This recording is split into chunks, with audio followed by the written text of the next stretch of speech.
हिंदू मराठा साम्राज्य के महाराजा यशवंतराव होलकर का जन्म 1776 में हुआ था। वह महाराजा तुकोजीराव होलकर के पुत्र थे और मल्हार राव होलकर के पोते थे, जिन्होंने 1758 में अटक, अब पाकिस्तान का हिस्सा, पर कब्जा कर लिया था और सिंधु नदी से परे भगवा झंडा फहराया था। यशवंतराव होलकर ने सैन्य कौशल में निपुण होने के कारण उनकी व्यक्तिगत देखरेख में सेना की प्रमुख शाखाओं का प्रशासन और स्थापना की। एक रक्षा रणनीतिकार के रूप में वो उन अग्रणी जनरलों में शुमार हैं जिन्होंने कभी भारतीय धरती पर लड़ाई लड़ी। उनकी वीर उपलब्धियां उनकी सैन्य प्रतिभा, राजनीतिक दूरदर्शिता और अथक प्रतिभा पर प्रकाश डालती हैं। वह निस्संदेह हाल के विश्व इतिहास में सबसे महान और सबसे प्रेरक व्यक्ति हैं, जो अंग्रेजों के खिलाफ अपनी जीत की श्रृंखला के कारण थे, जो कि अंग्रेजी आक्रमण के किसी भी उपनिवेश में कभी नहीं देखा गया था। यशवंतराव होलकर के 3 भाई थे, काशीराव, मल्हाराव द्वितीय और विठोजीराव। काशीराव होलकर संगीत, कला और मनोरंजन में अधिक थे, इसलिए उनमें शासक के गुणों का अभाव था, लेकिन मल्हाराव होलकर एक सक्षम शासक और एक सैन्य नेता थे। स्वाभाविक रूप से लोगों और सैनिकों ने मल्हाराव को पसंद किया। Subscribe to Ahilyadevi Holkar story. गैर सहायक राजाओं पर यशवंतराव होलकर की पीड़ा। महाराजा यशवंतराव होलकर ने विभिन्न राजाओं को एकजुट होकर अंग्रेजों के खिलाफ लड़ने के लिए पत्र लिखे। उन्होंने कहा, पहले देश फिर निष्ठा। हमें अपने देश के हित में जाति, निष्ठा और हमारे राज्यों से ऊपर उठना होगा। आपको भी मेरी तरह अंग्रेजों के खिलाफ युद्ध छेड़ना होगा।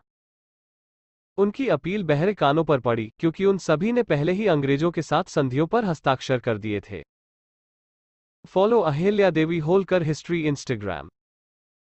15 फरवरी 1806 को नागपुर के व्यंकोजी भोसले को लिखे एक पत्र में वे कहते हैं, मराठा राज्य को विदेशियों ने पकड़ लिया था। उनकी आक्रामकता का विरोध करने के लिए भगवान जाने कैसे पिछले 2.5 वर्षों के दौरान मैंने एक पल के आराम के बिना रात दिन लड़ते हुए अपना सब कुछ बलिदान कर दिया।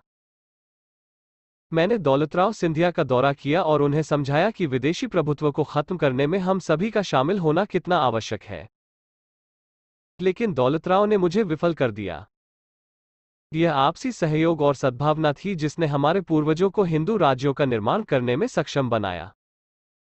लेकिन अब हम सब स्वार्थी हो गए हैं। आपने मुझे लिखा कि आप मेरे समर्थन के लिए आ रहे हैं, लेकिन आपने अपना वादा अच्छा नहीं किया। यदि आप योजना के अनुसार बंगाल में आगे बढ़े होते तो हम अंग्रेजों को पंगु बना सकते थे। अंग्रेजों ने हिंदू राजा यशवंतराव होलकर से संधि पर हस्ताक्षर करने का अनुरोध किया। यशवंतराव होलकर की प्रतिक्रिया वास्तव में प्रेरणादायक थी। विदेशियों को हराने वाला और ब्रिटिश आक्रमण की रीढ़ तोड़ने वाला एक हिंदू राजा। अपने समय के सबसे बहादुर हिंदू राजा यशवंतराव होलकर। महाराजा यशवंतराव होलकर ने बुढ़लेखंड के कोच में कर्नल फावसेट के नेतृत्व में ब्रिटिश सेना के मलेच्छों को हराया। 8 जून 1804 को गवर्नर जनरल ने जनरल जेरार्ड लेक को लिखे एक पत्र में लिखा कि इस हार से बहुत बड़ा अपमान हुआ है। इससे भारत में कंपनी के शासन को खतरा होगा और इसलिए यशवंतराव होलकर को जल्द से जल्द पराजित किया जाना चाहिए। पहली बार एक बहादुर राजा ब्रिटिश आक्रमण के लिए निर्णायक प्रतिरोध दिखा रहा था। वे हमेशा के लिए भारत की पकड़ खोने से डरते थे। यशवंतराव होलकर से पहले किसी भी हिंदू राजा या मुस्लिम आक्रमणकारी ने टकराव नहीं दिखाया जो ब्रिटिश नियंत्रण को कमजोर कर रहा था। वो अंग्रेज लकड़बग्घे का शिकार करने वाला हिंदू शेर था। 8 जुलाई 1804 को महाराजा यशवंतराव होलकर ने कर्नल मैनसन और ल्यूकन की सेना को मुकुंद्रे और कोटा में हराया। बापूजी सिंधिया ने महाराजा यशवंतराव होलकर के सामने आत्मसमर्पण कर दिया।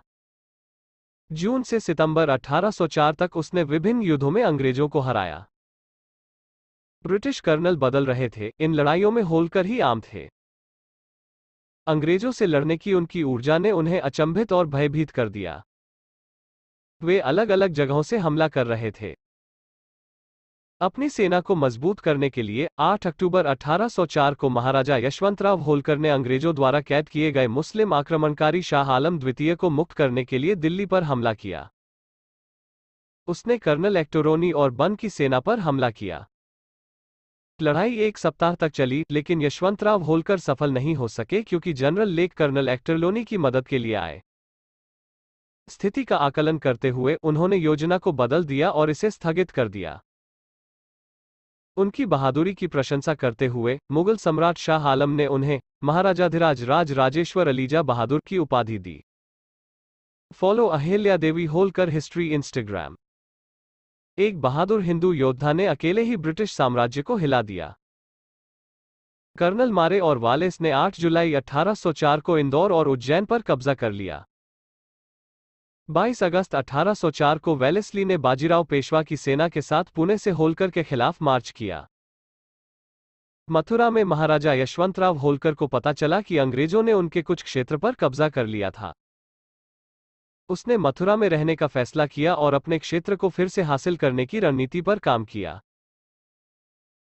11 सितंबर 1804 को लॉर्ड लेक को लिखे गए एक पत्र में वेलेस्ली ने कहा कि यदि यशवंतराव होलकर जल्द से जल्द पराजित नहीं हुए तो भारत के बाकी राजा एकजुट होकर अंग्रेजों के खिलाफ खड़े हो सकते हैं।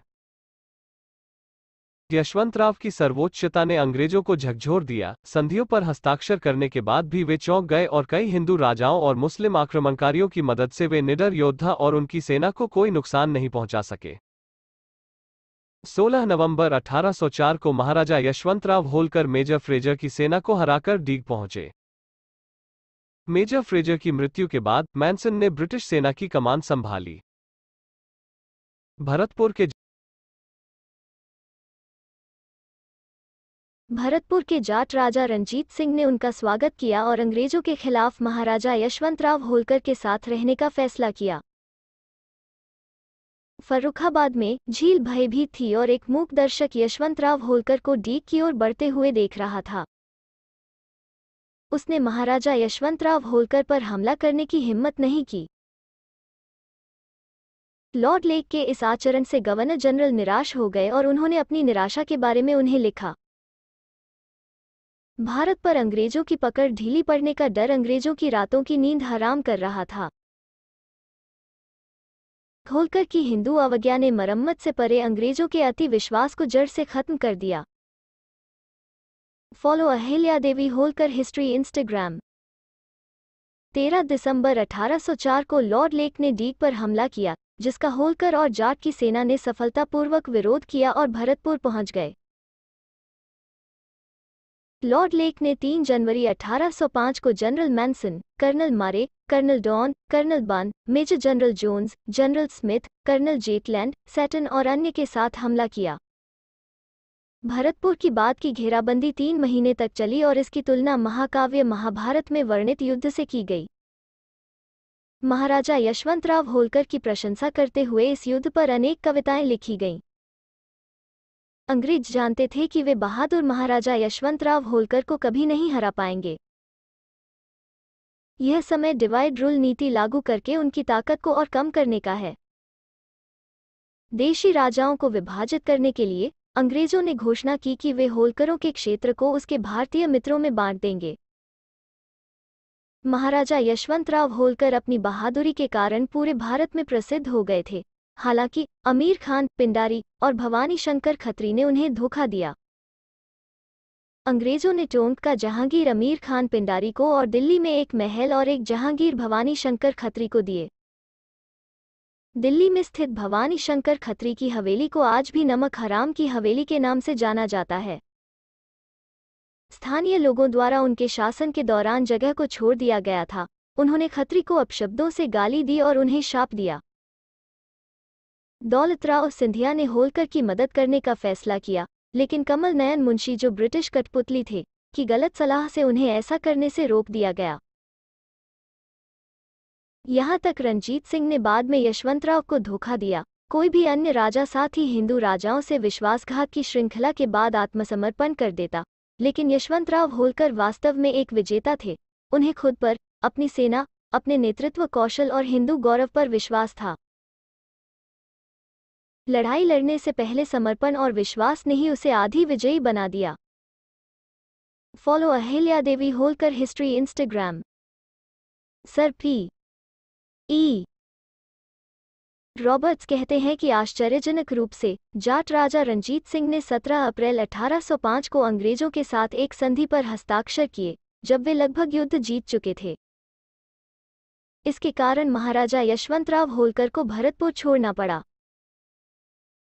भरतपुर के किले को जीतने के लिए जनरल लेक की विफलता ने ब्रिटिश हथियारों की अजेयता के मिथक को तोड़ दिया और भारत में वेलेस्ली के आक्रमण के युद्धों के खिलाफ मराठा संघ के पुनरुद्धार के बारे में आशंका जताई।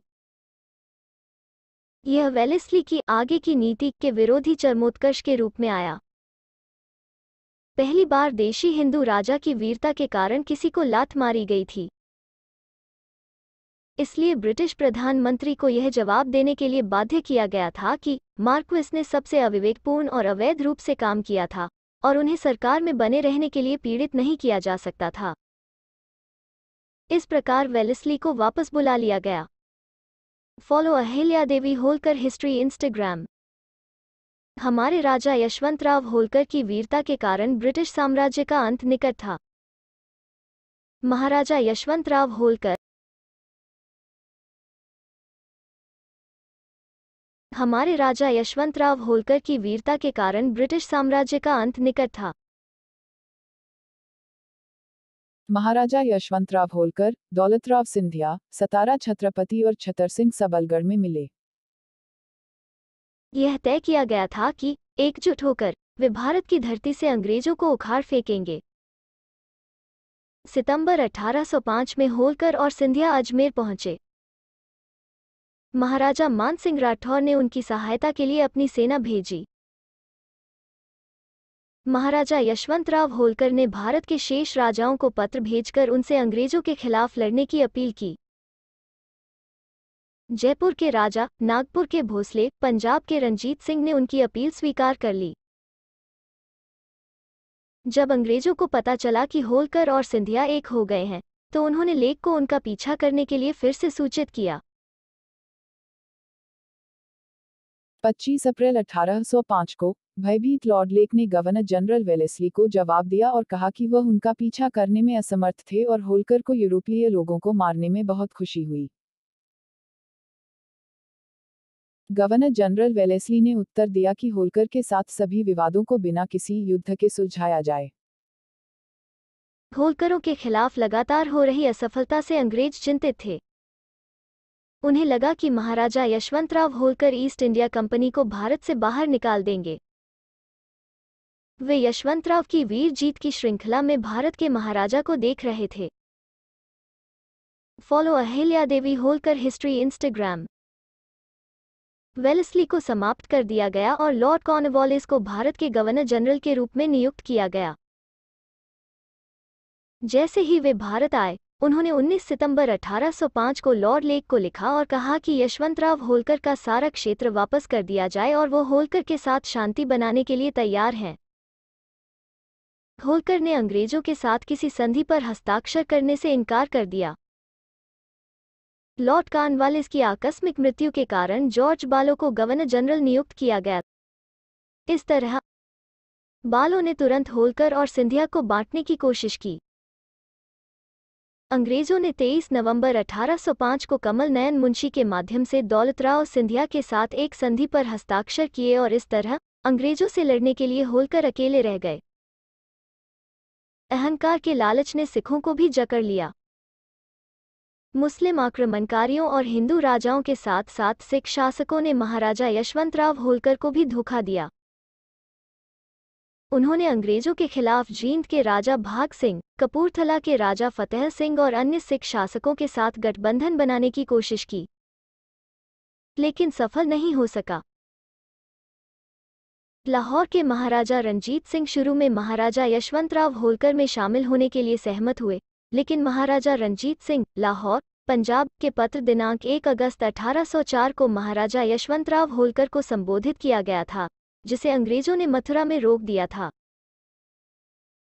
जैसे ही अंग्रेजों को यह पता चला, उन्होंने रंजीत सिंह को महाराजा यशवंतराव होलकर का समर्थन करने से रोकने के लिए रंजीत सिंह के चाचा बाग सिंह को भेजा। अंग्रेजों ने रंजीत सिंह से मराठा के साथ सभी संचार तुरंत तोड़ने का अनुरोध किया। Follow Ahilya Devi Holkar history Instagram. अगर आपको मेरा प्रयास और पॉडकास्ट वीडियो पसंद है तो कृपया समर्थन करें और कृपया मेरे channel Ahilya Devi Holkar history Instagram और यूट्यूब की सदस्यता लें। शेयर मैक्स का समर्थन करें। आप मुझे पैसे दान नहीं कर सकते हैं, लेकिन आप मेरे चैनल अहिल्या देवी होलकर हिस्ट्री को सब्सक्राइब और प्रचारित कर सकते हैं। एक ब्रिटिश कठपुतली की तरह व्यवहार करते हुए रणजीत सिंह और फतेह सिंह ने बेशर्मी से अंग्रेजों लाहौर के साथ संधि के साथ एक मित्रता संधि पर हस्ताक्षर किए। इस संधि का सहमत मसौदा 17 दिसंबर 1805 को तैयार हुआ था। इसके बाद महाराजा रणजीत सिंह ने अंग्रेजों के खिलाफ लड़ने के लिए होलकर के अनुरोध को ठुकरा दिया। यशवंतराव को गहरा दुख हुआ क्योंकि हिंदू मराठों ने मुस्लिम आक्रमणकारियों और ब्रिटिश हमलों से सिख धर्म और उनके लोगों की 100 बार रक्षा की। इसी तरह यशवंतराव सहित हिंदू राजाओं ने कई बार भरतपुर को बचाया, लेकिन सिखों ने उन्हें हराने में अंग्रेजों की मदद की। हिंदुओं के अच्छे कामों के लिए यह उनकी प्रतिक्रिया थी। महाराजा यशवंतराव होलकर ने रणजीत सिंह को दिया श्राप। यह अभिशाप पंजाब में एक कहावत बन गया। ब्रिटिश हिंदू राजा से उनकी शर्तों पर संधि पर हस्ताक्षर करने के लिए संपर्क कर रहे हैं। ब्रिटिश काउंसिल ने लॉर्ड लेक को महाराजा यशवंतराव होलकर के साथ किसी भी कीमत पर शांति बनाने के लिए कहा, क्योंकि अगर वे देर से आए और अन्य राजा महाराजा यशवंतराव होलकर की अपील स्वीकार करते हैं तो उनके लिए भारत में रहना मुश्किल होगा। हिंदू राजा के आक्रामक रुख ने अंग्रेजों को झकझोर दिया। वे विचारों और रणनीति से बाहर थे। अन्य राजाओं के साथ संधियों की श्रृंखला ने मदद नहीं की। संपूर्ण ब्रिटिश शासन कभी भी इस अथक हिंदू राजा के साहस की बराबरी नहीं कर सका।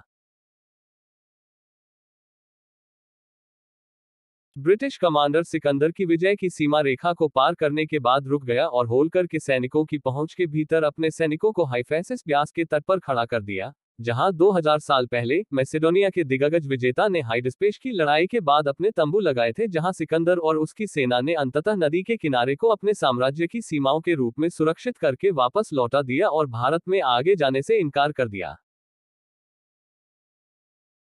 बाद में चंद्रगुप्त मौर्य ने भारत में मैसेडोनिया के क्षेत्रों पर पुनः कब्जा कर लिया था। यहां तक भारत पर चंगेज खान के मंगोल आक्रमण भी इस सीमा रेखा को पार नहीं कर सके और भारतीयों ने उन्हें खदेड़ दिया।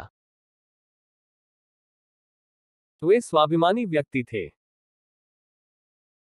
वो भारत में एकमात्र राजा था जिसे अंग्रेजों ने वापसी की लंदन नीति के अनुसार बिना शर्त शांति संधि के साथ संपर्क किया था।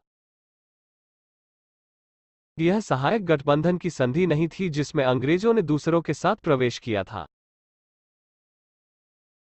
महाराजा यशवंतराव होलकर ने देखा कि बाकी राजा एकजुट होने के लिए तैयार नहीं थे और व्यक्तिगत लाभ में रुचि रखते थे।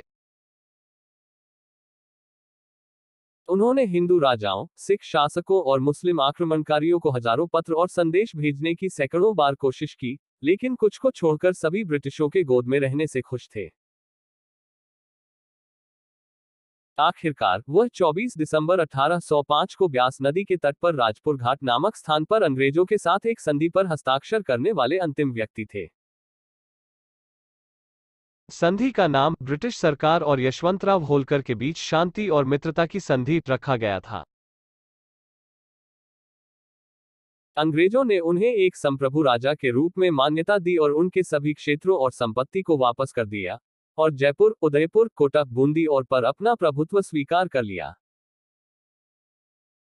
कुछ राजपूत राजा उन्होंने यह भी स्वीकार किया कि वे होलकर से संबंधित मामलों में हस्तक्षेप नहीं करेंगे।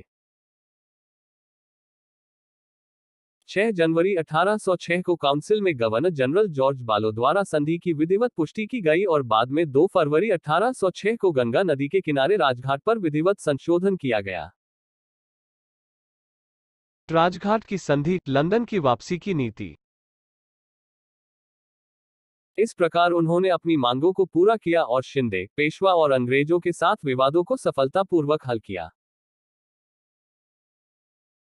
विजयी राजा इंदौर पहुंचा और यह घोषणा करके अपने राज्य पर शासन करना शुरू कर दिया कि उसने अपने पुश्तैनी राज्य को बचा लिया है। जोधपुर के राजा ने हमेशा होलकरों की मदद की। Follow Ahilya Devi Holkar history Instagram. Lord Lake ने कंपनी द्वारा भारतीय सहयोगियों के परित्याग की निंदा की, विरोध में अपने पद से इस्तीफा दे दिया और इंग्लैंड लौट आए।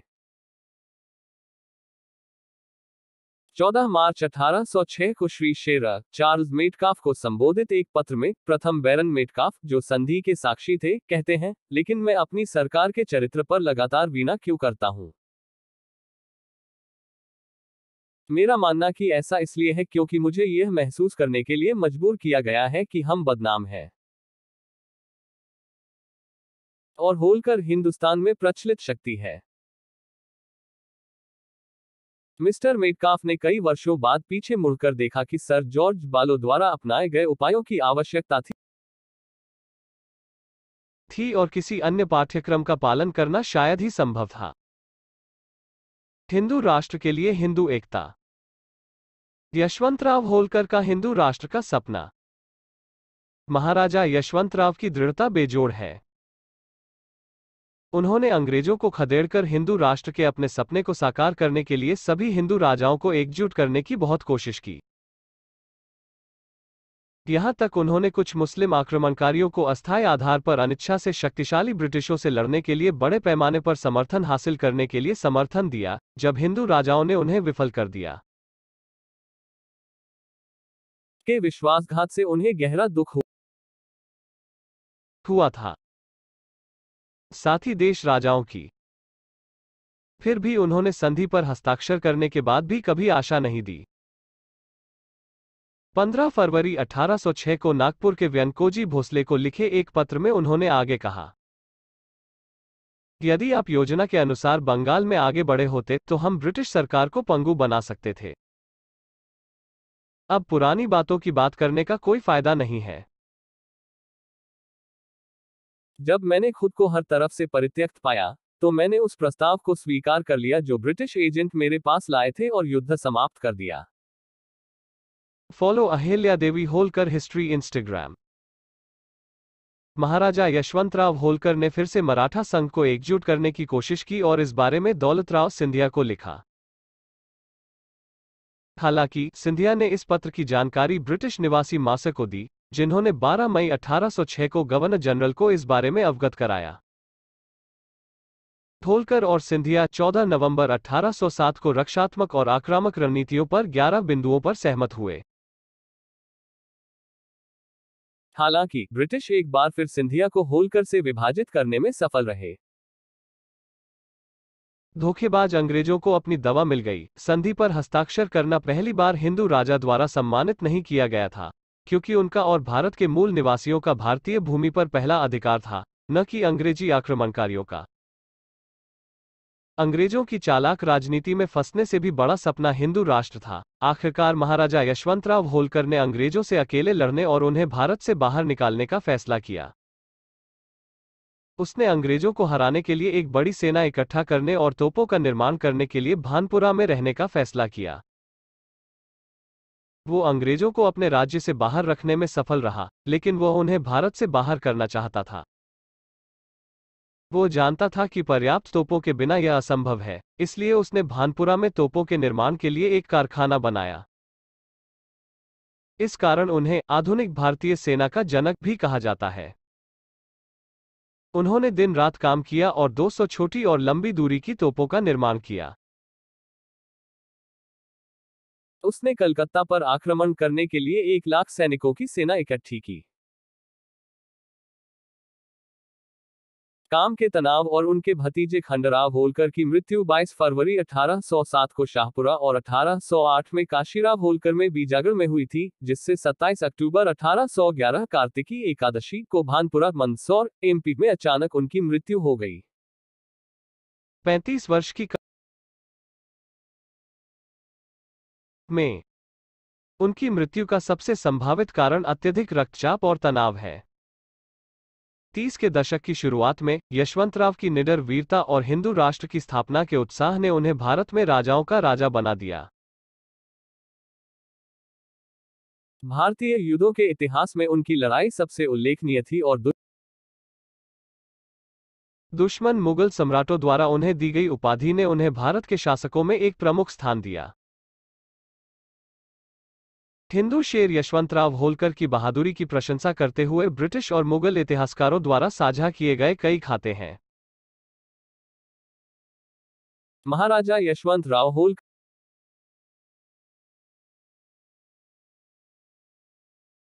होलकर ने 1803 में पहला स्वतंत्रता संग्राम शुरू किया। वो एक प्रतिभाशाली सैन्य नेता थे। अगर असे की लड़ाई वेलेस्ली की पहली बड़ी सफलता थी, और एक जिसे उन्होंने हमेशा अपनी बेहतरीन लड़ाई के रूप में सर्वोच्च अनुमान में रखा, वाटरलू की लड़ाई में उनकी जीत को भी पीछे छोड़ दिया, तो भरतपुर की लड़ाई में जीत। अगर आपको मेरा प्रयास और पॉडकास्ट वीडियो पसंद है तो कृपया समर्थन करें और कृपया मेरे channel Ahilya Devi Holkar history Instagram और यूट्यूब की सदस्यता लें। कृपया इसे ऑडियो बनाने के लिए बहुत प्रयासों की आवश्यकता है, इसलिए कृपया शेयर मैक्स का समर्थन करें। आप मुझे पैसे दान नहीं कर सकते हैं, लेकिन आप मेरे चैनल अहिल्या देवी होलकर हिस्ट्री को सब्सक्राइब और प्रचारित कर सकते हैं।